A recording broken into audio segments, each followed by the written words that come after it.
Hey everybody, what's up? It's Who Dat Wednesday, Artist Spotlight. So we chose to interview AP The Prod. What up, what up, what up? It's your boy AP The Prod. You bastards, the one and only, you feel me? So you would say you're, what kind of artist would you call yourself more of a rapper? I would. I actually like to consider myself more of a hip-hop artist. I feel like rappers are the pop version of myself. So I like to do more of like a conscious trap style music. What got you into doing, what's your motivation for doing conscious rap music? Honestly, it's because of experiences that I've been through.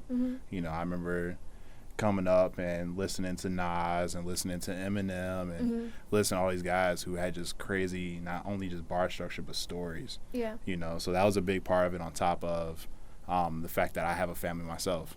So I have to be the lead example and the leader for them to see, hey, this is the blueprint of how to do things.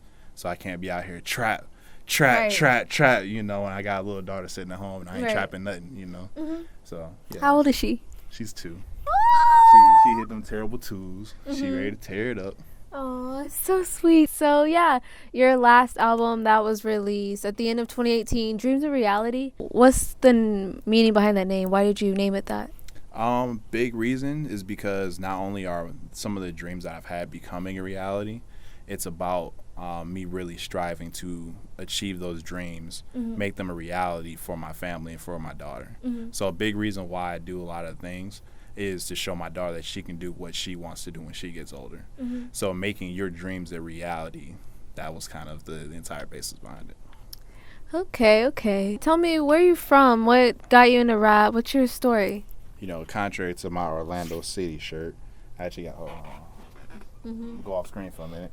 I'm just going to hold that up. Detroit, you know what I'm saying? The Detroit where's everybody. Throw that in there, being a little extra, you know.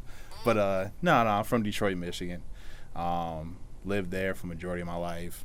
Ended up moving to Colorado when I was military. Stayed out there for 5 years, but that's really where like the music career kind of took off. So me and a friend of mine who I actually worked with, coworker, friend, however you want to, you know, define him. He actually showed me his music first. And initially I was like, you know, it's good. You need some work, but it's good, you know. And he asked me to produce for him. I was like, I'll produce for him, you know, no problem. But then he wanted me to be, you know, part of a team. Initially I said no.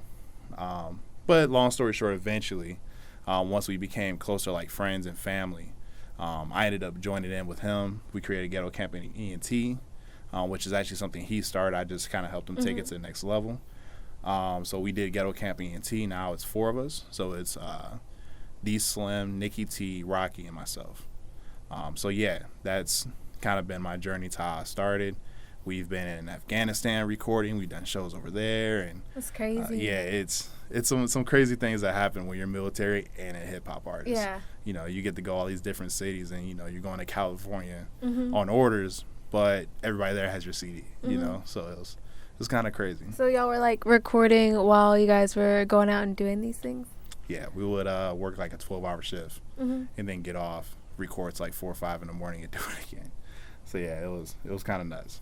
So what would you say is Ghetto Camp ENT? So it's really about bringing, a lot of people look at ghetto as a negative thing. Yeah.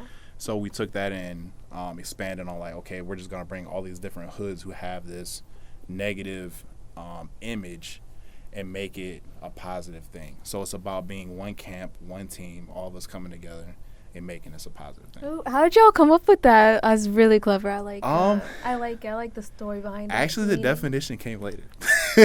Just being honest. So Slim went through a couple different names. A friend of his like tried to name it Ghetto Gold and all these different terms, and he just kind of fell on Ghetto Camp. And he really just liked the ring of it. And then it wasn't until like I joined in and talked to him. I was like, yo, if we're going to have this name, we have to have a meaning. The name can't go anywhere if it doesn't have a meaning to it. So we sat, we brainstormed. I would say it took like 3 days for us to really like, this is what it's about. Yeah. And we just took it from there. So growing up, did you ever think you would ever do hip hop music for a living, or? Believe it or not, yes. Oh, really? So the first song I've ever recorded, I'm not saying it's nowhere to be found. Don't ask. I actually recorded on a Windows 97 computer on sound recorder. So my cousin's beating on the table and I'm rapping over the top of him beating on the table. We did like a full like 5 minutes of me just like rapping over the top of him beating on the table. So I would say we were maybe 8 or 9 years old. And I loved music well before that. So yeah, it's kind of always been there. Wait, so can you do freestyle on the spot? I can. You want to freestyle? Wait, do I have to have a beat? I can't make a beat. No, you don't need to do a beat. Do you want to try it? Let me see. Yo, it's AP the product. Yeah, I'm a little shy, but everybody else knows that I am that guy. You look up in the sky, you see something fly. Is that Superman? Nah, like I said, AP's that guy. See, I'm kind of a little bit lyrical and a little bit spiritual. Don't go a little bit too crazy, even though I know that y'all women do. Even though that's a little bit womanizing, you might just call it that. But I'm not trying to say anything crazy. I'm just spitting facts. Ooh, I like it. I like it. So we never brought this up. So AP the product, where does that come from? So it started off as AP the producer initially, but I ended up doing so many different things for other artists in the community, like writing for them, making beats, graphics, videos, anything, you name it, and I just became the product. Any product you needed, I had it. Ooh. Recently, like last month, you did a music video. Who was that with? That was with D Slim. That's the CEO of Ghetto Camp Entertainment. It was Through the Rain. Yep. Through the Rain. The song actually was recorded back in, I would say, September of last year. It was released on Dreams of Reality, and then this summer we released a music video. So yeah, we recorded that video in Colorado Springs, Colorado. So that one was fun.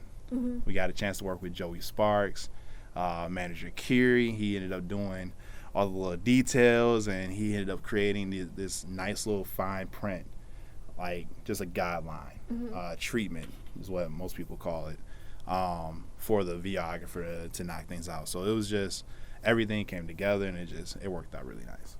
On your latest album that just came out, is there any songs you would really want to speak about during this interview?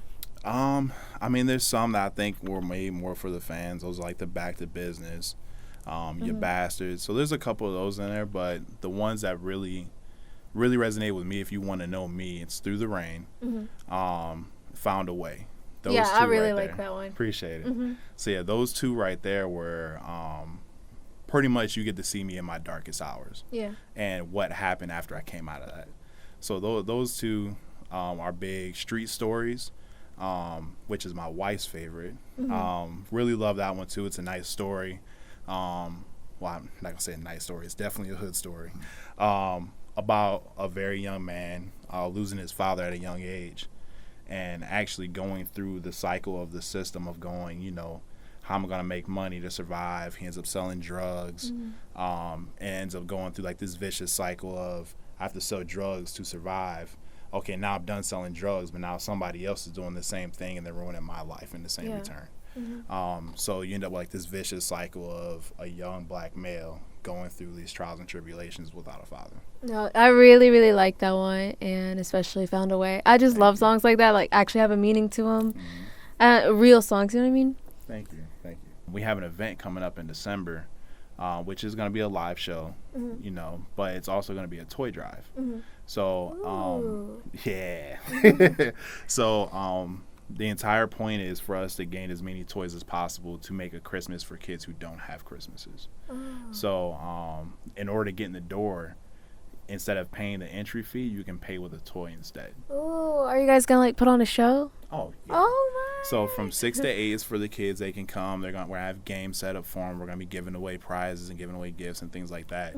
And then at 9 o'clock, we're actually going to start the live show. So we're going to have live performances. We're going to have Rob Dent there, Honey G, all kind of, King Cole's going to be there. So it's going to be fun. What are you guys going to be doing with the toys? So we're actually going to be taking those out to like different spots. So it's going to be, the main one's going to be the Children's Hospital. So no lie, last time we did this, we had 6 no, I'm sorry, 5 cars full of toys with one driver, nobody else in the car. Entire vehicle filled with toys. We had 5 vehicles filled with toys, and we went to the Children's Hospital. We go to shelters. A lot of people forget it's not just the adults that are in the shelters, it's them and their kids. Yeah. So we go to all these different spots, and even sometimes we see somebody that's, homeless. Sometimes you see them with their kids as well. Mm-hmm. So, we run across them. We try to give them toys as well. These are people who are not going to have the same Christmas as we are. So you said you did it last year. Is this every year? Is this yearly? Actually, last year was the first time we didn't do it. Oh, didn't do it. Okay. Right. Before that, we did it 3 years in a row in Colorado. Last year, I didn't get a chance to do it. Mm-hmm. So yeah, trying to bring that back and do something nice for Orlando and for the kids. Oh, I'll be there. I'll definitely be there. Oh my. Dope. Okay. Well, so December 5th. Where is this? Geek Easy. Oh, it's at Geek Easy? Oh, really? Right across the street. Has it always been at Geek Easy? No, this is our first time doing it. In Orlando? Yeah, in Orlando? It's the first one in Orlando. Okay. Yeah, all the rest of them have been in Colorado. Oh my God. I'm always at Geek Easy, so. Hey, shout out to Geek Easy. Mm-hmm. I'll definitely be there. Dope. So yeah, you have so many creative ideas when it comes to your music videos and live events and all that stuff, but like what's been like some challenges or some hardest times making these dreams come true? Believe it or not, it's balancing your personal life. Mm-hmm. A lot of people look at the end result, but they don't look at the journey it took to get there. So I would say logistically, it's always harder coordinating with other artists. We all have different schedules, making sure everybody gets paid, things like that. But that's like the typical, things you run into. But me personally, it would have to be balancing my actual home life because, I do things outside of the music. Yeah. So balancing the home life is definitely probably the hardest challenge. Not saying that I don't do it, but it's definitely, it's top priority for me. I always say if you can't take care of home, then you have no business being outside of it, know. So taking care of home and making sure that you're still able to achieve those dreams. What other events or music releases could people be looking forward to? So I'll tell you right now, I'm not going to give you the dates. Okay. But we have 2 separate projects that we're working on. One being called Mastery, right? Well, actually, it's called The Masters is the actual name of the EP. It's going to be a short EP, but it's going to be around the date that I graduate with my master's degree. Ooh. So that one should be very interesting. It's going to be something that's going to be like next level, all top notch to represent the mastery side of things. The other one's The Diary of an Angry Whack Rapper. Yeah. Yeah. So that one's going to be pretty much just like a big diary entry from song to song. So you're going to really get to see the thoughts that go through my head on a lot of different things that, not only what other people are talking about, things that are going on in my life, things that are going on that I see happening on a daily. We just got done recording a song the other day, Evil Thoughts Part 2. That one's coming. So yeah, we've even got like EDM tracks coming in, all kind of things. So it should be fun. It's all kinds of music. Yeah. So it's gonna be fun. We're gonna have some fun with this one. I'm excited too. I love EDM. I like anything. But I had a whole EDM phase, so I love techno, trance, house music, 80s house music. Okay. Yeah, so without divulging the EDM artist's name, we actually it was very funny how it came up. Literally just sitting at the house, and I'm having a few guys over, including the EDM artist. You guys will find out who it is later. And we're all sitting at the house and we're kind of chilling, and we're just sitting there like, yo, why are we chilling? We're not making music. Literally was the first line said, why are we not making music right now? And my boy Kanan was like, well, Baja Kane, as everybody else knows him, was like, dude, we should all just collab like right now. So Baja Kane is co-producing with the EDM artist, and I have another artist, hip-hop artist, Rob Dent, who I'm going to be featuring with him on that song as well. So it's going to be a 4-way feature, 2 for the producers and 2 for the artists. So that one should be fun. You have so many exciting things coming up. Oh my God.